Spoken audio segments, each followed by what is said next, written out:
Hey, welcome back to You Know My Voice, the series that talks to the biggest voices in electronic music.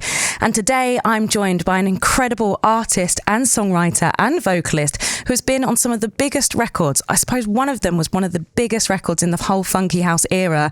She's a songwriter, a singer who's done over 400 million streams on Spotify alone. In the studio with me today, I have the incredible Malika. Hi. Hi, thank you for joining me. Thank you for having me. I'm so excited to be here. Yeah, me too. How are you? I'm very well, thank you. When I got your message, I was so happy. I was like, because obviously I've been following your journey and like we speak and stuff. So I'm very flattered and honoured to be here. So thank you so much for having me. Oh, thank you for being here. So you are an incredible artist. You've written songs for people like Snake Hips, Nathan Dawe, Kokiri. Also, might I just say, Kokiri's Other Side of Love is one of my favourite records of all time. Well, we come back to those records later. Yeah. And you've also been a songwriter for artists like Jess Glynn, Rita Ora. Your CV just speaks levels. But before we get into that, can we talk about Baby Malika? Yes, always. Can you tell me about Baby Malika? When did the joy of singing and writing, how did it happen? You're in a musical family? Yeah, so my dad actually had one of the first pirate radio stations in Northwest London called Time Radio. Nice. And he then graduated, I suppose, into being like a music manager. And I just grew up. My auntie also has quite a big Lovers Rock song, which is called Ooh Baby Baby as well. Amazing. And my godfather, it was a singer, like I think he was signed to Atlantic. I need to check that, but I'm sure it was Atlantic. Yeah. So I've always been around music. It's in your blood. Yeah. Yes. Yeah, for sure. And I just have always been singing. Like I grew up in the studio, grew up around music. And my dad tried to get everybody to sing. He tried to get my little sister to sing, my older sister, my older brother to do some rap. Everybody. Yeah. I'm just the only one.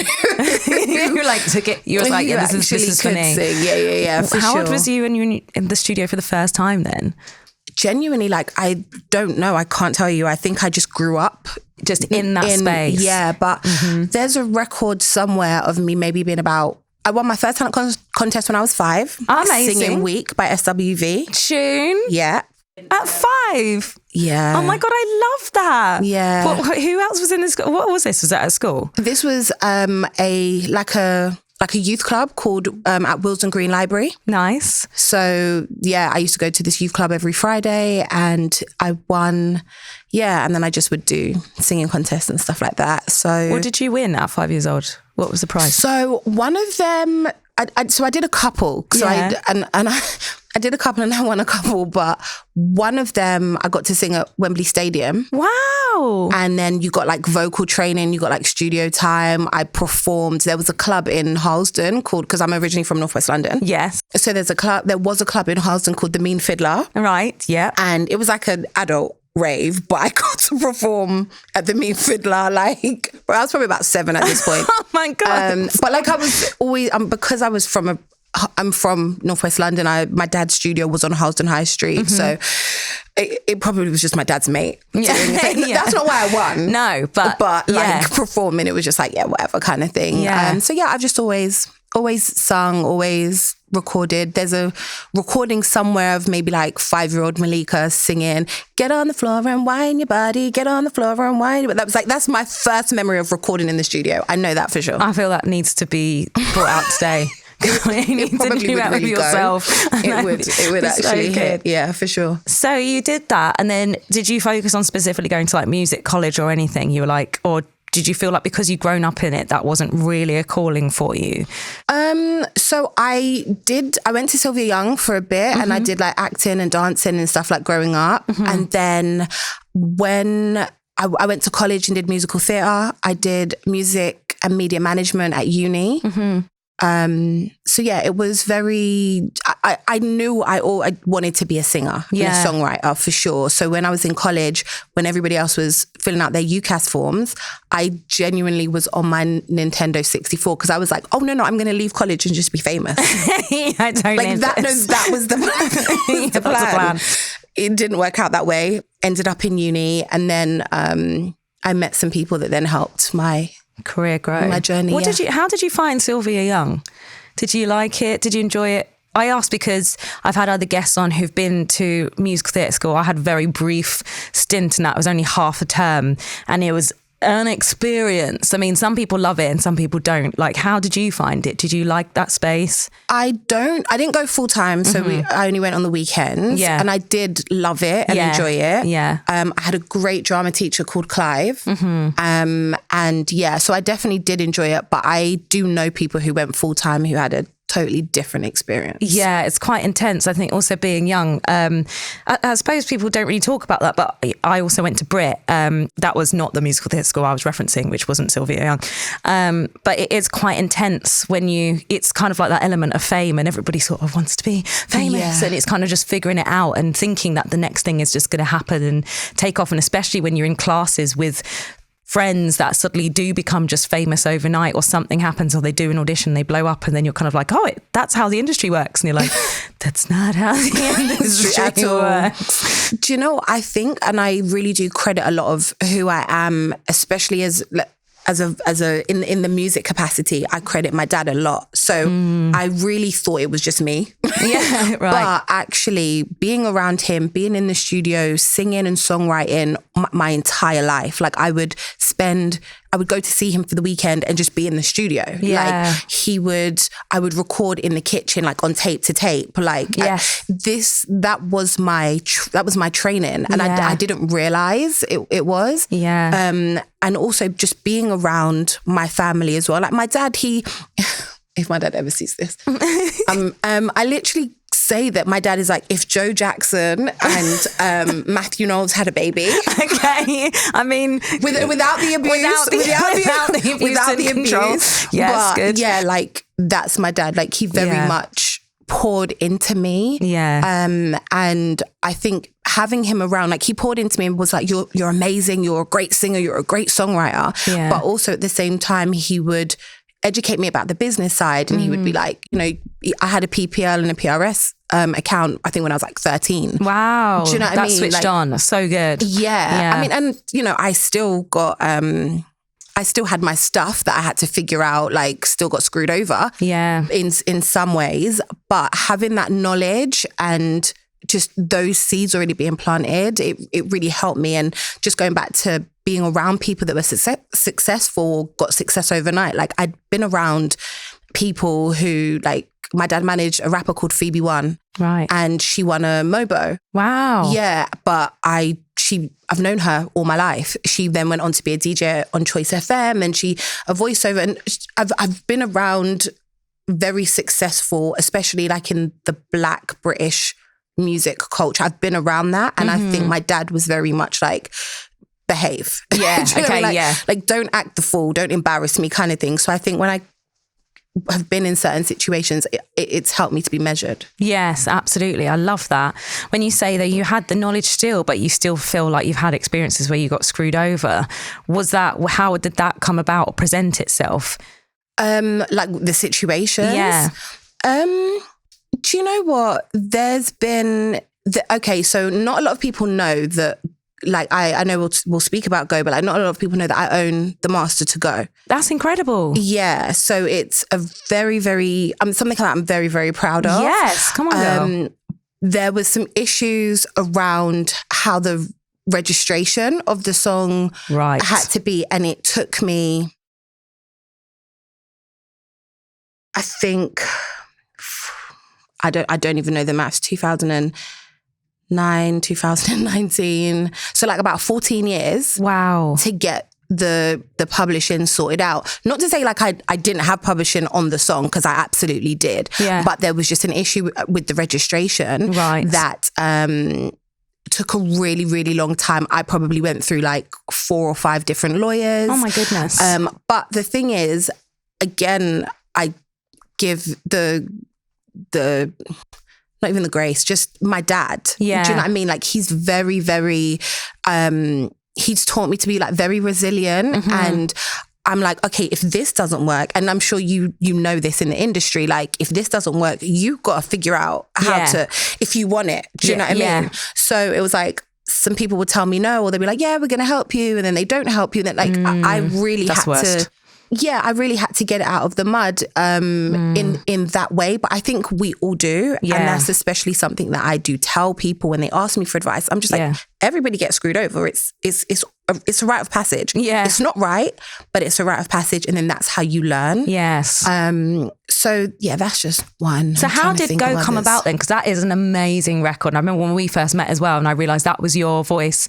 And obviously it's your record as well. But, you know, you hear it on the radio and that kind of thing. And I just love that tune. And it's still to this day blowing up. Like you did a recent live with AG, DJ AG, big him up. He's such a G. Absolutely. And, you know, and seeing the way the crowd were reacting to it as well. Like, it's just such an amazing record, and the Crazy Cousinz remix, of course, is just fire. So how did was that your first ever released record?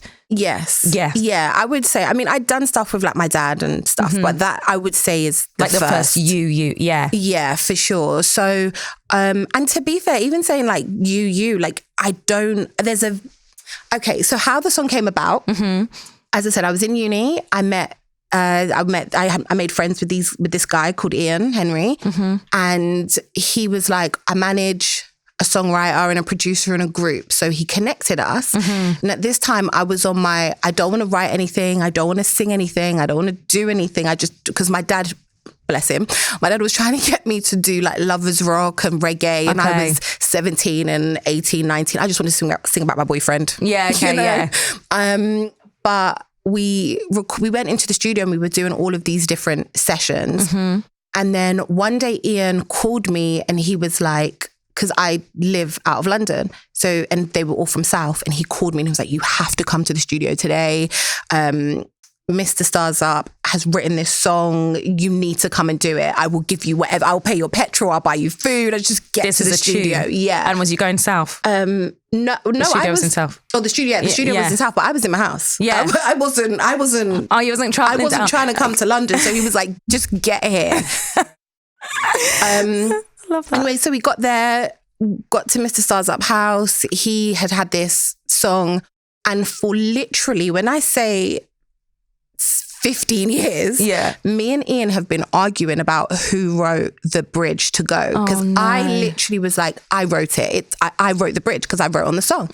And then one day I just had this epiphany and I realized actually Mr. Stars Up had written the lyrics, but I then wrote the melody, which obviously is a form of writing. Yes. But our argument was, I wrote it kind of thing. So, and he was just like, no, you didn't.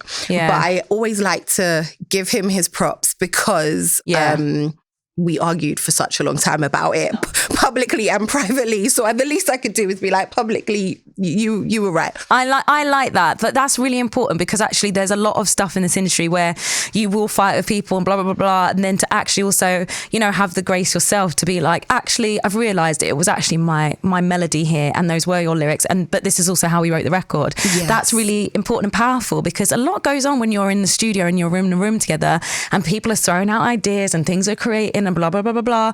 And then you're just happy you got the song. Yeah. And then it's that kind of hindsight afterwards when people start being like, well, I did this and I did that. I'm like, I just felt like we made this song, but cool, you know? So it's really cool if you can come to that mutual agreement and then be like, cool. And you know what? I did say there were publishing issues. The publishing issues weren't with them. Yeah. That wasn't the issue. And also he's one of my best friends. Oh, I love that.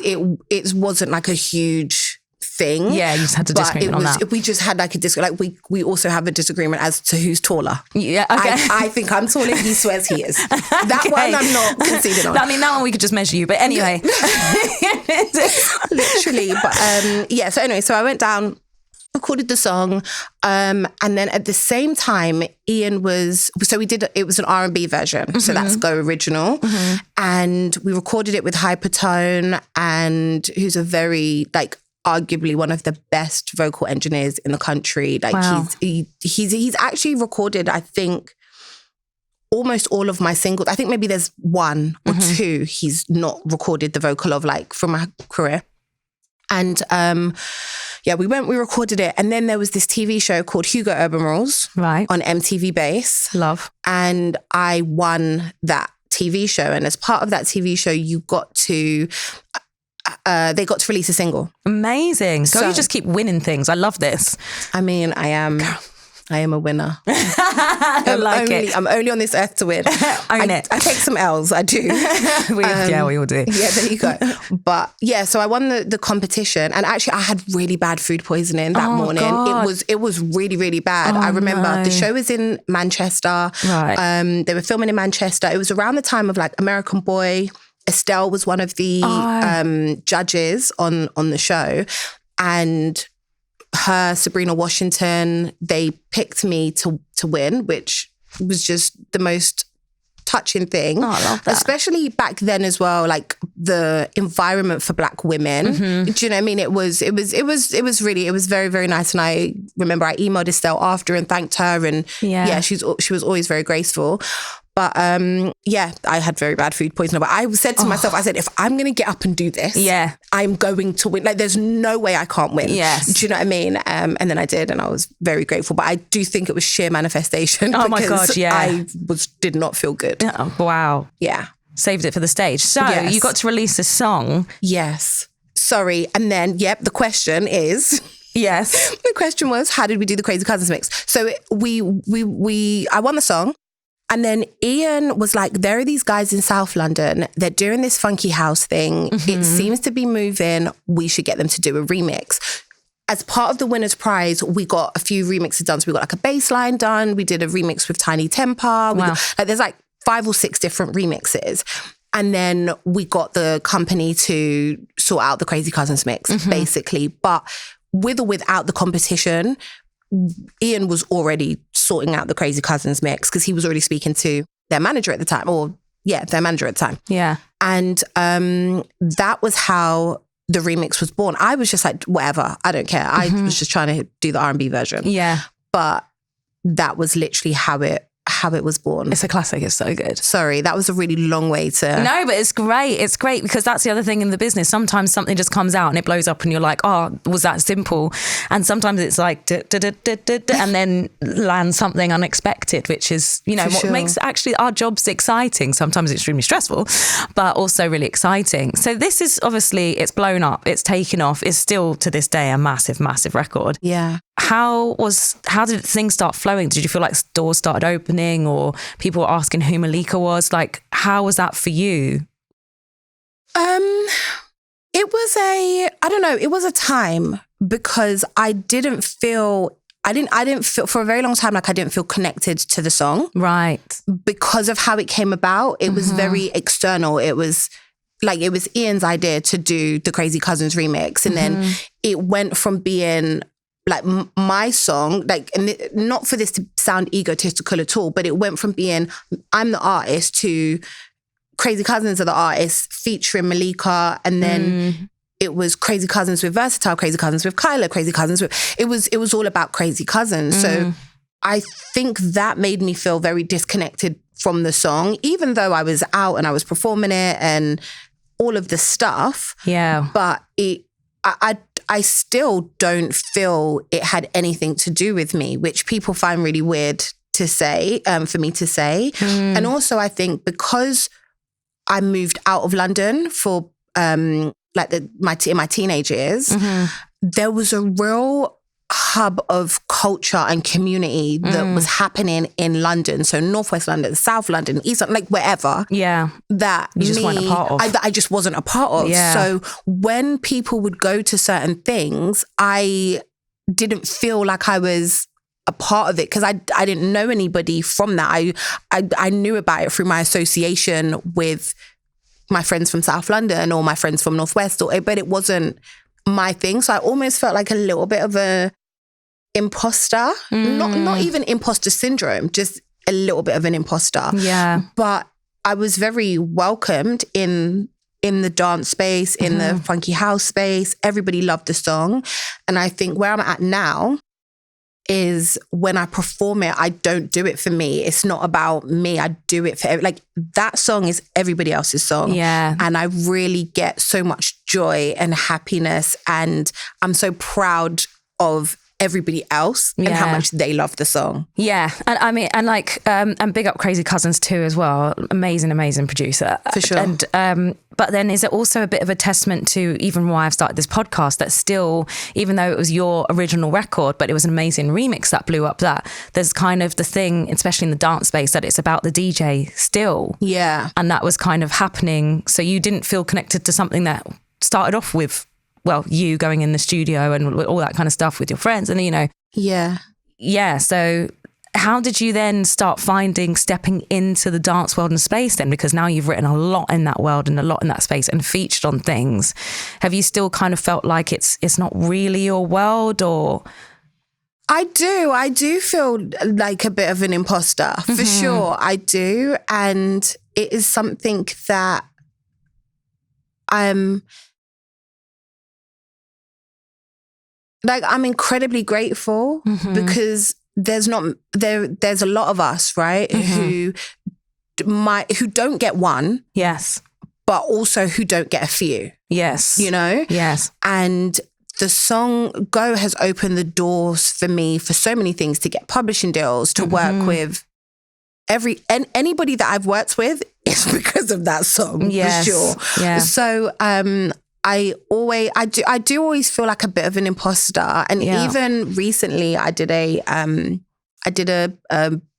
panel, a panel discussion, and I was sat there and I was sat alongside KZ, who's a producer, Meleka, who's Meleka. Yeah, global. Worldwide. Meleka equals global. Literally, yeah, I like that. The universe. Yeah. The music universe. Yes. Nia V, Ian James, and Rafaela. And I was sitting on this stage. I think I even said to my assistant, Dana, like, I was just like, I don't know what I'm doing here. Like, do you know what I mean? These people are, and we're all just people. Yes. It's not that, but it's not in a thing of being starstruck. It's just like, wow, you're on this stage with, and this is how people see you and how revered or celebrated your talent and your work is. And sometimes, for sure, I'm just like, yeah. But then you need to embrace that, girl, because that's the reason why you are invited into those stages and those spaces. And here. Because your voice is known and your writing's known. Yeah. I mean, you've obviously featured on records as well. Like you featured on a Snake Hips record. Yeah. You've done loads of records. Nathan Dork, Other Side of Love, Kakiri. Why is your name not on that one? Do I have to fight with Kev? I love our Kev. Do you know what? I love that song so much. Yeah. When I listen to it, it's actually a really, really great song. I love that song. I love that song. My ex-boyfriend broke up with me, and I think I wrote that when I was getting over him. Shout out you. It worked for Adele, babes. we need more of that. Yeah. Less heartbreak, but more of the Adele. Yeah. So at the time, it didn't work for what I had envisioned for where my career was going. Yeah. But looking back, I do think I wish that I had put my name on that one. Okay, so you made the choice to not feature because it wasn't the right timing. Yeah, for sure. Which is everything that I talk about on this podcast is so important. It's about discussing and having consent and being like, if it's not right for me, I'm not going to have my name on this one or whatever, but not to just run with saying you cannot be on the record. Yeah. But yeah, I'm one of your biggest fans on that tune. I love it so much. Yeah, I remember the first time we met, you told me that. Yeah, I love that song. Also, I remember our first session was in Ultra. Yes. And it was just like after lockdown, I think it was. Yes, yeah. And I just remember during lockdown seeing you online and how you were championing female vocalists, Black female vocalists. And I really was just a fan of you. Aww, and I said to a couple of people, I had been trying to get into a session with you. I'd been trying to meet you. No, I had, genuinely. I don't know if I ever said this. Did I? No, I think we've connected and you said you'd like some of the stuff I'd done, but I didn't realise that. I really was. And then I remember, I think Paul from Ultra emailed me one day and was like, we have this session with Kelly. And I was like, I manifested this. And we wrote a flipping wicked song. And we did. And we really did. And you are just very that, like what people see in front of the camera. You very much are passionate about this. And it's just, I'm very grateful to know you, and I'm grateful for this platform, grateful for you and what you're doing in the space as well. You are really, really important. Oh, that's really sweet. Thank you, Gorge. I really appreciate that. Well, I just, for me and also my journey, and just, I feel like there's enough space for all of us. And the other thing that I do say as well, sometimes when we look at the lineups and they've just got back-to-back DJs and they can have, if there's going to be a PA or live PA, there's only one of us. But actually, you and I aren't going to do the same songs on the set performance. You and I and Alex Mills are not going to do the same set on the same performance, and then bring in Carla Monroe. Like, in fact, I had a wicked show last year where Carla Monroe and I were both on the lineup, and it was awesome. And she did her 20-minute, half an hour set, then I did mine. And we had completely different songs, and we both smashed it with the crowd in our own different ways. And this is what I'm talking about. I feel like there is space for all of us in this business. But yeah, we just need our names said more. For sure. And I think definitely in the early funky house days, there was more of that. But I think it's because there was maybe there was 1,500 songs. Yeah. But there were the core maybe 7. Yes. And Crazy Cousinz were responsible for 6 of the 7. Or maybe there was 10 and Tanero was responsible for 3 and Crazy Cousinz 7. But I think because it was very much that, it was very much a community. But I think you find that also in garage as well, like with Heartless Crew and So Solid, and they're very much, it's very much a crew, but I don't really think there is that in piano dance pop. There's not the team of people kind of thing. Because I've had it, even recently, somebody's like, "Oh, I've got a show, but I can't do it. Are you free?" I get that a lot. I don't know, but I don't get it for the other side. And I think the difference is funky house and even garage and grime and all of that stuff. It comes from quote unquote urban or black and community. Yeah. Whereas the more mainstream side with insert, Sam Fell, Michael Kaufman, Nathan, all the names, Joel, all the names. It's not a community in that way. It's very much just take from the culture. I don't want to, because I know Nathan, so I don't want to say that he takes from the culture, because Nathan has always been very graceful to me. Yeah. But I'm just the genre. Well, that's kind of what we talked about in the space of lockdown and George Floyd and stuff like that, and in the dance music scene, especially in the UK dance music scene as well. Yeah. There are a lot of those very big artists, white artists, which are amazing and also deserve their flowers. But yeah, it's also been that space that it's kind of been the people of colour in that space who haven't been championed or celebrated enough, and they're not the ones that have been on top 10 radio or doing Summertime Ball and that kind of thing, which is, never done it. Really key. You know what I mean? It's just I did it once with Duke Dumont, and I will be back there for sure. It's one of my own goals for myself, to have my own name on that lineup. Yes, and amen. And I think that is an important space. It does. There is definitely, I think, a bit of a clique and a group that are utilised a lot within writing those songs in that spaces. For sure. But in terms of, yes, the vocal artists and people like ourselves, that, it hasn't sort of felt like we've been welcomed into that world as much. So yeah, it's really key. I mean, saying that, have there been records that you wanted to feature on, or have been discussed not featuring on, etc.? For sure, there've been records, and I very much have fought for it. And there was a situation where I did a song, really loved the song, really believed in the song, and wanted to be on the song, and even said to them, I will forego my vocal fee to have my name on the song.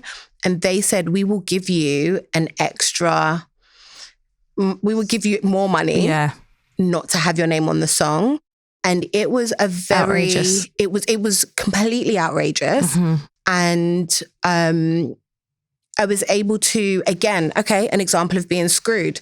It was completely outrageous because we were in contract negotiations. So I was seeing the emails going back and forth with my management and the artist manager. And the artist manager then rang me and had a very inappropriate, very uncomfortable conversation to the point where I felt very pressured. And I'm not somebody who feels that. Yes. I'm very happy to stand. I'm very happy to stand in my stuff. And I agreed. And then within an hour of me agreeing, they released the artwork. Oh my God. So they had it planned. They had, and they were just waiting for me to say okay. And it was horrible. And I remember the artwork going up and I screenshot it and I have it like on my computer, like with the timestamp. Yes, and the date. And it's unethical Yes. is what it is. Did you ask why? Like, were you like, why do you not want my name on this record?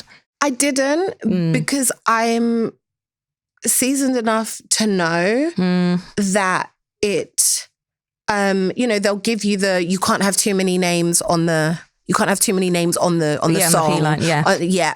You can't have, essentially, it's one of those ones. It's like, it's just not about you. Like we just don't care about you. Yeah. And I don't know if it's because you don't care about me because I'm not your artist. I don't know if you don't care about me because I'm black. I don't know if you don't care about me because I'm female. I don't know if you care about me because I'm black female. Maybe I don't fit the aesthetic. It could be all of the things. Yeah. But both things can be true and it also doesn't matter. Yeah, exactly. You know? But it's sort of, they care about you enough that they want your voice to sing the record. They want my voice, yeah. But they don't care about you enough to actually credit you for the work that you did. Yeah, and it was despicable. It is despicable, but I am absolutely, in many ways, my father's daughter. And yes. We rectified it pretty quickly. Good. We rectified it. And so your name ended up on the record. Yeah. And you got paid. And I got paid. Yes. That's what and I get about. Residuals. And that's what it's all about. Yeah. And I mean, how did you feel the temperature was after that? Because obviously you'd kind of been coerced in on this phone call to say, okay, fine, don't put my name on it. But then obviously discussing things, legal process, whatever, actually getting your name on the record. Did you feel that they were welcoming and friendly with you after that and it was all fine and you were just trying to just do something? Or did you feel still like a bit of a uncomfortable vibe afterwards? Absolutely not. I've never heard from them again. Oh, wow. This is wild to me. Yeah. It's actually very disappointing, but because I thought we were cool. Yes. And also I've never spoken about it. I don't speak about it. I don't say the people's names. Yeah. I don't slander. Like I literally don't. Yeah. I don't speak about it. Yeah. Not even for them and not even for me. It's just like, I'm happy to share the information about how things can happen in the industry. I'm very mindful of my own reputation and I do, unfortunately, but I think it's just in business, you can always get repercussions, right? Yes, of course. And you know what it's like in this industry. I'm not here to lie for anybody or pretend. Yes. But also, I don't know, I don't speak about it. And anytime I've seen them, I've been like very graceful, but genuinely, I'm very, like, my feelings were very much hurt. Not even so much about that situation because those things happen all the time and sometimes it's above certain people's pay grade, right? And that's fine. I think it's more you were able to call me all the times before and I showed up and I did. Yeah. And I did it with like a good and a clean and a kind heart. Yes. And professionally. And professionally. And since this, which I didn't make a big deal out of, which I could have really, and probably still could really cause a little bit of chaos. Yes. But I'm just not that. Yeah. And even still, it's like you've looked over me and I've seen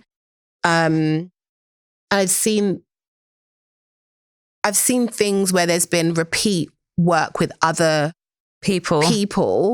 But not yourself. But not with myself. But they also don't look like me as well. Right. So yes.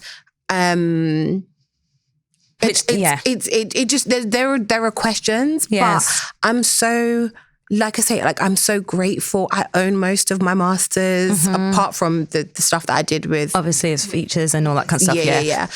But yeah, I own most of them. I'm very happy. I'm very grateful. People love the music. And are you happy you made sure you got your name on that record?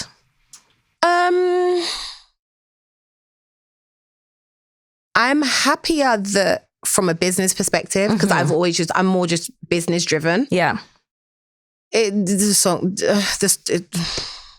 don't really this is a good song, really good song. Yeah. Very, very proud of the song. Yeah. Proud of the version. But I think it was more, I'm more proud that that we were able to get it done. And I also want to shout out Sharon Rose Mensah, who was the lawyer on that.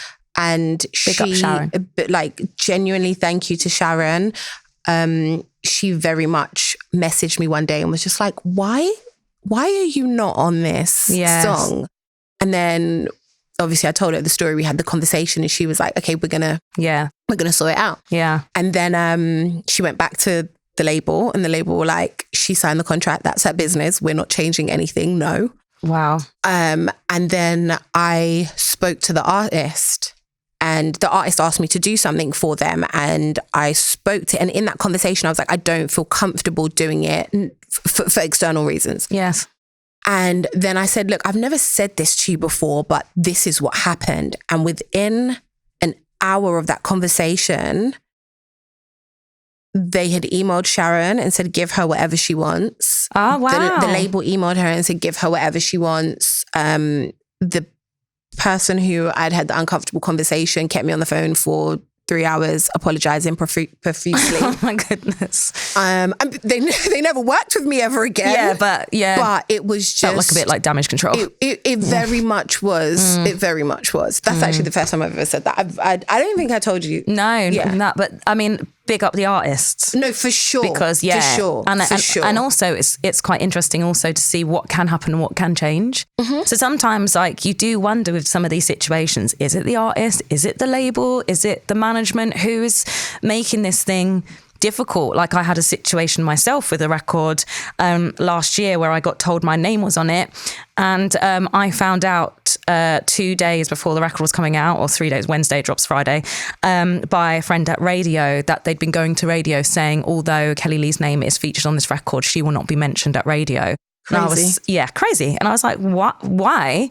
Because the artist himself had messaged me on Instagram saying, can you sing this record for me? Need a fast turnaround, blah, blah, blah, blah, blah. I was like, yeah, okay, let's make this happen. Da, da, da.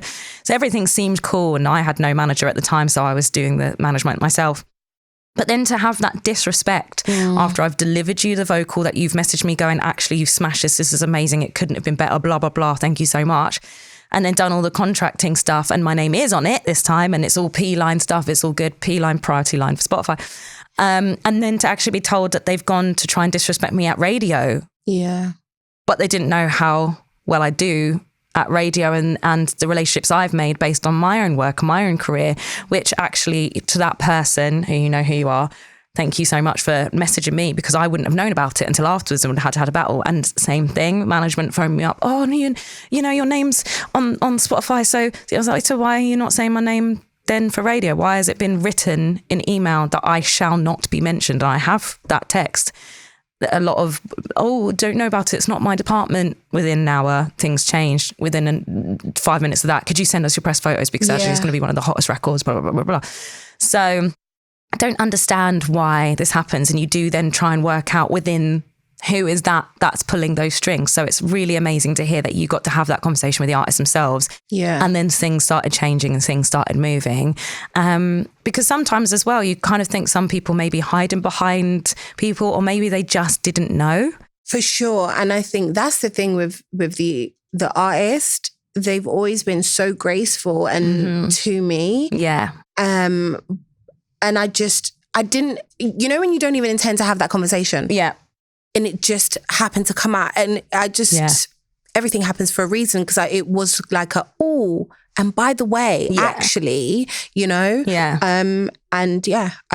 He did the right thing. I can't say like I'm thankful, because he did the right thing. Yeah. But I don't believe it was his fault in the first place. And whether he did it because he was scared that I was going to say something, which I never was and never had. Or if he just did it because he's just a good person and that's his moral compass, like either way. Yeah. Grateful that got sorted out. Absolutely. So, which moves me on to them, because obviously your experiences and stuff and things that happened to you in the industry and big records and then fighting for your name on record, sounds rights. Yes. Tell me about that, because this is your new platform now and your own podcast as well. No, so it's not. So It's not a podcast. Okay. But I was trying to figure it out. So I was doing some content stuff. Okay. But I landed on creating this music consultancy. Mm-hmm. So we focus on essentially helping artists not to get screwed. Nice. Yeah. We do workshops for aspiring music creatives. So I work with schools and community projects and charities to put on workshops for these aspiring young people, because they really are they're the next versions of us, right? Yes. And we can't have them going through what we went through. Exactly. And what people before. I think it's actually worse, because I think we were a little bit clued up, whereas a lot of people coming up through TikTok, like they catch in one really quickly. Oh, yeah. And they're getting really sucked in really quickly and not really understanding. So yeah. We do workshops. I also contribute to conversations around improving the music industry as well, and just improving the general ecosystem. I'm very much an advocate for that. Yes. Very, very important to me. I'm very, very passionate about it because of my experiences, but also just because it's like there's so much stuff that people don't know about the business side, and you just don't know what you don't know. Yes, it's true. And then, we also consult on artist projects. So whether that's the label hiring me to kind of come and help the artist, or the management, or even the artist hiring me to explain to them things that the label and the management might not want them to know. I like that. Exactly. You give them the knowledge and then they can go forth and spread their wings. They can do whatever. If they still want to sign it, they can still sign it. But at least they got told. At least I told them. And the facts. So what's coming up for Malika? 2025, it's your year. What's happening?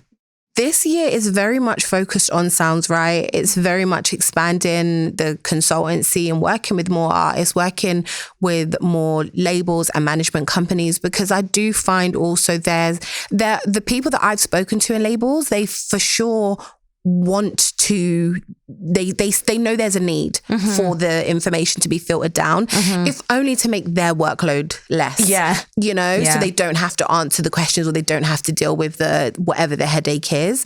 So I very much want to do more of that and become more rooted in that side of the industry. I mean, people still call me to like write and sing and do the things, but I've always been more of a businesswoman, and I think if my dad had not forced me to sing, if my dad had not found out I could sing, I probably would have been a lawyer, to be fair. Oh, I love that. Yeah. So do you think there might be a transition then for you on the cards, or are you still always going to be putting your music out? I don't know. I think the industry has really changed, and it's always changing, but everybody now has a phone, and everybody now is an online superstar, It's very hard to differentiate between the noise. And I don't say that about in terms of competition. I just don't know how we get to find or be like the next Whitney Houston, or, Beyonce, or the Beatles. I don't know how we do that, And also there's a lot of convolution in terms of influencers also being singers, also being presenters, also like everybody's doing everything. Yeah. There's a lot of noise. So I don't really know if music in that way is for me anymore. Right. But as I said, I get dragged out. Like I actually literally have to be dragged out. Like, come on, just do it. Just shut up and do it. Right. So I do it. Well, your knowledge though, and your expertise, I think if it's going to be something you want to do, it'll come natural for you, because as we've heard from your journey in this career, in this life, like girl's been winning competitions. So if she wants to do it, she's going to slay it. But Sounds Right sounds really powerful and amazing what you're doing. So thank you for doing that and being that platform. And, future superstars coming through, like you'll probably be winning an award at the MMF one day for being one of the best music managers in the business. So who knows what chapters await. But thank you so much for coming on here and sharing your story with us. And we'll keep an eye out on your music and what's happening. And we'll also make sure that you go and follow Sounds Right and make sure what you need to know, you get your knowledge. Thank you so much. And I mean, I will always forever sing Go and Flowers and Cheating, because y'all won't let me not. So let's not panic. But yeah, thank you so much for having me. And yeah, I'm very much looking forward to the future. Yay. Thank you, Malika. Lots of love. Thank you. Thanks.